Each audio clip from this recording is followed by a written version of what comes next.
When I started casting Captain America, the First Avenger, we had recently finished Iron Man, and casting Downey as Iron Man definitely set the bar high. So we needed somebody who could really carry not only this particular character, but carry the franchise forward.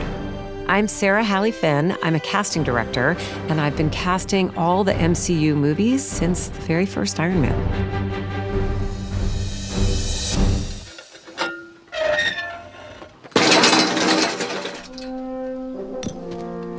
Casting Hayley Atwell felt like a real coup. She was such a fresh talent. When I met her in person, she was talking about how she really wanted to do some action films. And she really got to not only bring her dramatic skills as an actress, but also really stretch herself and learn to kick and shoot a gun. Ne me dites pas que vous avez vraiment pensé à Rogers. Non seulement j'y ai pensé, mais mon choix est déjà arrêté.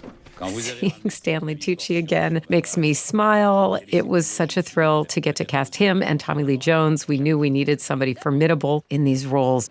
Another one of the challenges in casting this is we needed a body double to help us create Skinny Steve before he became this superhero.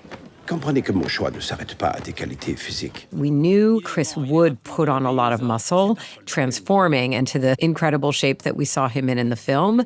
But we did use a little bit of movie magic to really shrink his whole form into a skinnier version for the first part of his story. Éloignez-vous! Reculez! When Chris as Steve Rogers jumps on that grenade, I think we really learn so much about him and the character and the actor and Hayley as well. You see the beginnings of their connection, her respect for him, and you see that this is someone, regardless of his physical abilities, has the courage and the moral character to become the hero we want him to be. The original idea for Steve Rogers was, first of all, he would be American. There are very many talented British actors, but this character was literally called Captain America.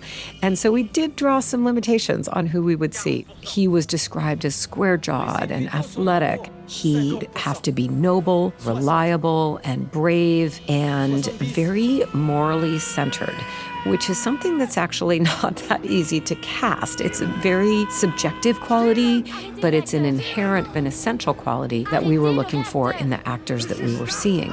We saw a lot of actors, which ultimately led to screen tests, and we didn't come out feeling like we had found it. Sometimes that happens. And I had thought of Chris Evans, and I knew that there was a kind of unspoken rule that we could not cast him because he had been in the Fantastic Four.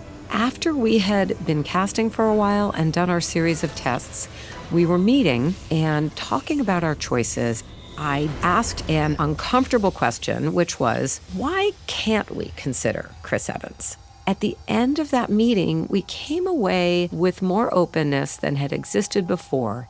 Everyone liked Chris so much as an actor. Everyone had been fans of his work.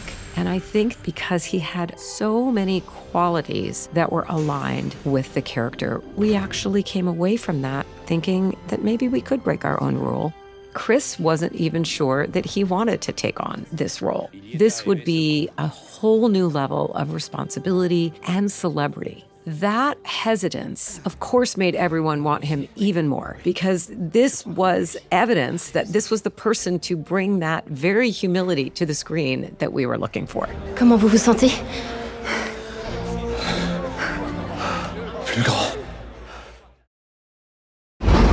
We originally read Sebastian Stan for the role of Steve Rogers. We were really impressed with him as an actor and decided to test him for the role of Captain America. But there was a quality in him that was darker. There was a bit of an edge to him and almost a melancholic quality that didn't feel exactly right for Captain America. But as we got further into the casting, we realized he could be perfect for our Bucky.